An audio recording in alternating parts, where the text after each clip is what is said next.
Title: My son saw me struggling. What he did next changed our relationship forever. It was a crisp autumn morning in Maplewood, a quiet town where everyone seemed to know everyone else. I had been juggling too many responsibilities for too long, and though I tried my best to hide it, the weight was becoming unbearable. My name is Emily Carter, a 42-year-old single mother, and for years I had carried the load of raising my son, Daniel, on my own after his father passed away in an accident. Life was not cruel, but it had been unrelenting. Bills piled up faster than I could pay them, my work hours stretched longer than I could handle, and my body felt more tired than I dared admit. Daniel, now 20, was busy with college and part-time work, and I never wanted him to feel burdened by my struggles. I wanted him to live free, to chase his dreams, to never feel as though he had to parent me. But the truth had a way of leaking through the cracks. One Saturday morning, I stood in the kitchen with my hands trembling over the sink. I was exhausted, my mind clouded with the worry of overdue rent, and my chest heavy with the weight of silent battles. I didn't notice Daniel standing by the doorway until he spoke. "Mom, are you okay?" His voice carried the kind of softness that made me both want to break down and hold myself together. I quickly wiped at my eyes, forcing a smile. "Of course, sweetheart. Just a little tired." He walked closer, concern etched across his face. Daniel had grown into a thoughtful young man, tall with his father's steady eyes and my stubborn chin. "Mom, I see you," he said gently. "You've been carrying everything on your own for years. But you don't have to anymore." I wanted to brush it off, to remind him that I was the parent and he was the child, but in that moment, his words hit deeper than I expected. I saw not just my son but a grown man standing before me, someone who understood responsibility, empathy, and sacrifice. The following weeks brought a shift I never anticipated. Daniel started waking up earlier to help with chores. He managed the grocery shopping when my shifts ran late. On days when I was overwhelmed, he surprised me with small gestures like brewing coffee before I got out of bed or leaving encouraging notes on the fridge.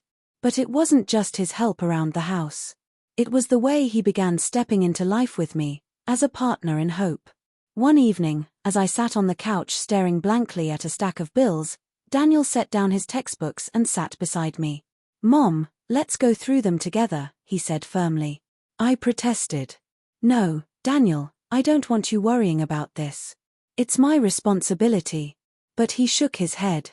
"It's our life, Mom. You've been strong for me all these years. Please let me be strong for you, too." My heart swelled with both pride and sorrow. Pride in the young man my son had become, sorrow that I had tried so hard to shield him from the reality of my struggles. From that night forward, we became a team. He helped me budget, taught me how to use online tools to track expenses, and even picked up extra shifts at his part-time job. He didn't do it out of obligation, he did it because he loved me. One particular memory stays engraved in my heart. It was the night of my birthday. I hadn't told anyone at work, and I came home exhausted, expecting nothing more than a simple dinner alone. But as I opened the door, I smelled food cooking. The dining table was set with candles and homemade pasta, my favorite. "Happy birthday, Mom." Daniel grinned, wearing an apron far too big for him. I burst into tears, overwhelmed. He wrapped me in his arms and whispered, "You're not alone anymore." Those words healed something inside me that I hadn't even realized was broken. The months that followed brought light back into my life. My health improved, my smile returned, and I found strength in the shared bond with my son. It wasn't just that he helped with practical things, it was the way he reminded me of my worth, the way he restored hope when I thought it had slipped away for good. Our relationship changed forever, not because I was weak and he was strong, but because we learned to lean on each other.